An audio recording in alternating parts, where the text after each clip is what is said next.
And the topic is Representative Richard Fulton and the Civil Rights Movement in a real sense from 1962 to 1972.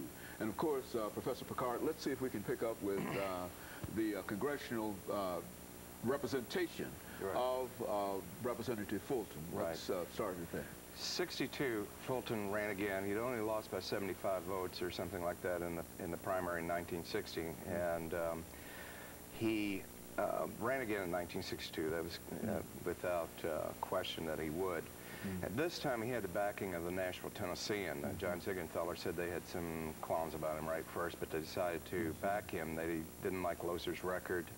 And of course, the Tennessean was very pro-civil rights from the beginning. In fact, in the 1950s, here's a Southern newspaper that hired to represent them in court two of the most prominent black attorneys in Nashville, Avon Williams and Mr. Luby.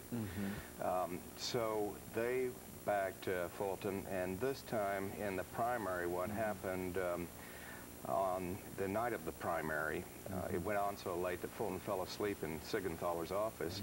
The next morning, Loser was ahead by 75 votes, but it looked like there was some funny business with the absentee ballots in one councilman's district. And in fact, he apparently brought out the post-mortem vote, we'll call it.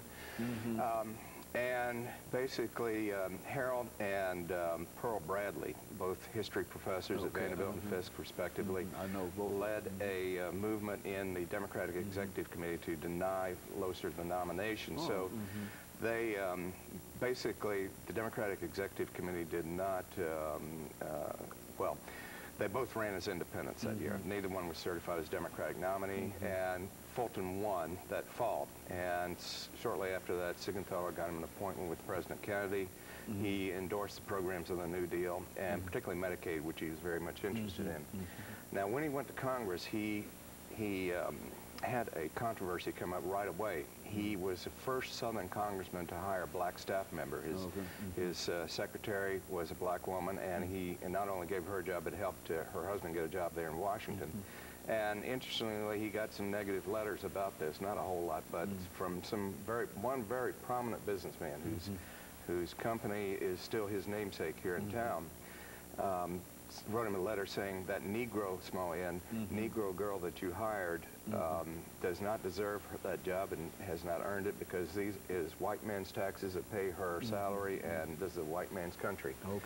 And other people had similar letters. Now, the civil rights issue kind of dominated his mail over the next year or so. That was coming up. He had lots of negative letters from several business people here. Some had some legitimate concerns. Obviously, property rights is a concept that predates the United States. It goes back as far as, at least as the Magna Carta, as far as I know. And so they had some legitimate concerns, and then of course there are others who were writing things like, would you want your daughter marrying a Negro? Or another one, very prominent businessman said the Negro agitation is being paid for by the Jews who run this country. Fulton did vote for the bill. Now, interestingly, only two members of the Tennessee delegation voted for the bill that year. The other was Ross Bass of Pulaski, Tennessee, the birthplace of the Ku Klux Klan. He and Frank Clement were in a primary race for the Senate that year. And make a long story short, both were very pro-civil rights, as you may remember. Fulton, for the first time, had a Republican opponent who was viable. Bill Wills, a local businessman, later worked for Nixon. He got 50,000 votes, which is far more than any Republican had ever done in Davidson County, and which was the whole district consisted of Davidson County at that time. Now, 1965 came the Voting Rights Act. This was not as unpopular or as controversial, and in fact, again, a majority of the Tennessee delegation, including both senators, voted for the bill. He did make another proposal which might have caused more controversy that year when he sponsored the bill to end capital punishment in federal crimes. He was very anti-capital punishment.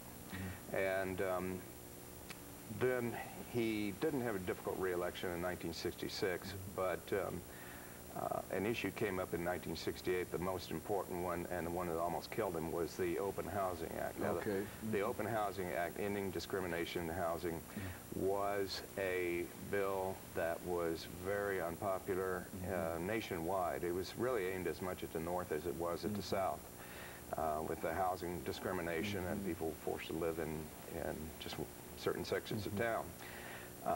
Fulton, on March 30th,